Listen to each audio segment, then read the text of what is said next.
Hey guys, welcome to another video with me, Coach Matt.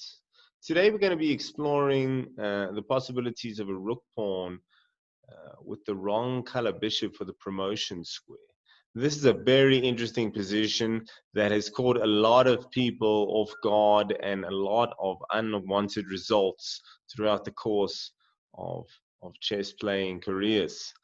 We're going to look at some of the finer details and what you want to look out for if you want to avoid getting caught by these tricks, and you want to be able to make sure that you're able to secure yourself a win in these positions. Okay, let's get right into it. All right, guys, as you can see, it's a fairly simple end game position. It looks like black is just simply a piece up here. No real difficulties should be experienced. You know, you're thinking, okay, let me just bring the king into a key position. I should be able to squeeze this king out, win the a pawn, and promote nice and easy. It shouldn't really be too difficult. And that is true for the most part. There is just one sneaky little thing that you guys absolutely need to be aware of. So what we're going to do is we're going to look at the sneaky trap that white can try to set for black, and then we're going to look at how you would go about just winning this position under ordinary circumstances. Okay, so let's get started with this sneaky trap that we're talking about. So white can play a4 in a position like this, and at first glance it shouldn't really make any difference whether I take with the b pawn or whether I take with the bishop, but it makes a huge difference. Bishop takes a4 is correct, and if you play bishop takes a4, you should have no real difficulty. Like I said, the king just rolls in and you start maneuvering the pawn slowly but surely, and this will be a very, very simple win. However, if you go b takes a, and now you create yourself a rook pawn, and that's what this lesson is all about, is that when you've got a rook pawn and a bishop that's the opposite color of the promotion square. Like if this was a dark squared bishop, this would be an easy win for black. But because it's a light squared bishop and it's a dark square promotion square, we can't actually win this game. And that's what we're going to be talking about today. So let's say king b4. All right, we're never going to win this game without the king. The only way to make any progress is king. So I'm just going to mosey through these moves. King. And the rule is, if you can get to the corner, you're going to be able to draw this game. So, of course, king b4, so they can support the pawn pushing, easy enough. What can we play here? Let's just go here. As you guys probably remember already, that if it's just king and a pawn, and it's a rook pawn, it's a draw if the opponent or opposition king is able to get into the corner like he's done so here. So by pushing the pawn already, we've got stalemate difficulties. Let's say king here. Let's go bishop d3 check. So technically, white could move here to c1, which would just be a terrible blunder, which would allow black to simply play a2, and then the next move he just promotes. Obviously, if they're a good chess player, they wouldn't even consider that move for a second. King a1, and now you start to see some problems because there are no moves for the white pieces in this position.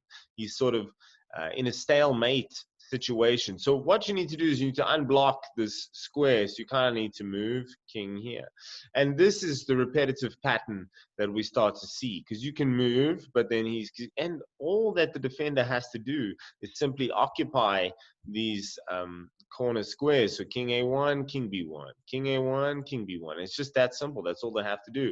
If you push a2, then already, like we said before, this is going to be a stalemate position. I know, guys, it's a tough one to swallow. You're like, but I'm a pawn and a bishop up and it's still a draw. That's it. And that's why we're discussing it. It's one of those sneaky ones. So be aware, if you're going to be just left with a rook pawn on its own, that, you know, you have the correct color bishop for the promotion square. So that's the rule, and there's no way around it. I could try and mix it up, instead go bishop b3 check, king here, king here. Again, it's a really, really simple defense, And there's no way to sort of force the king to come this way.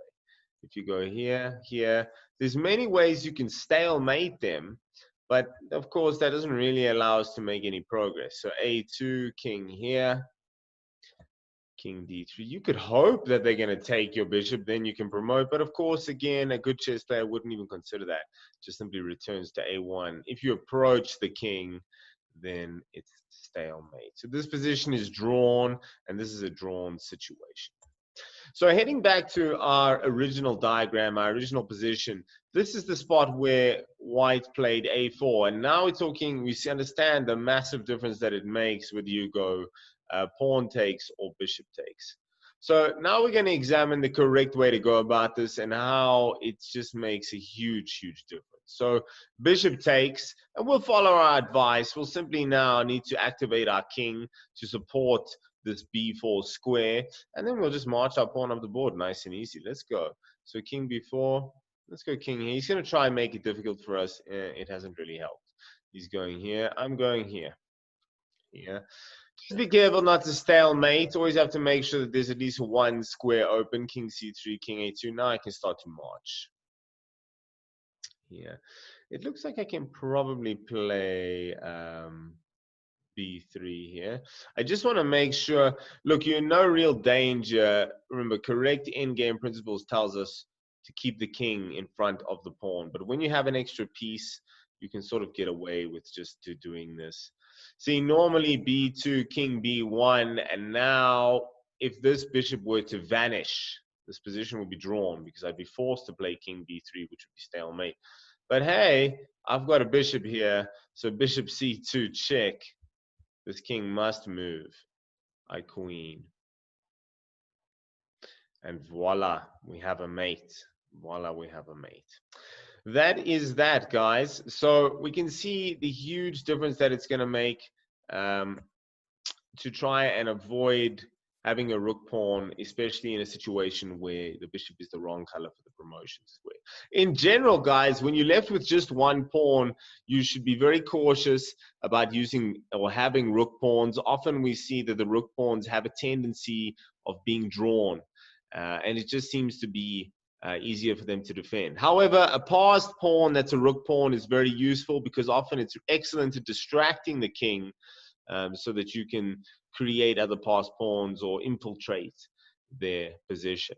Guys, I would highly recommend you go through this video a couple times just to make sure that you understand this position and you sort of lock this info into the brain.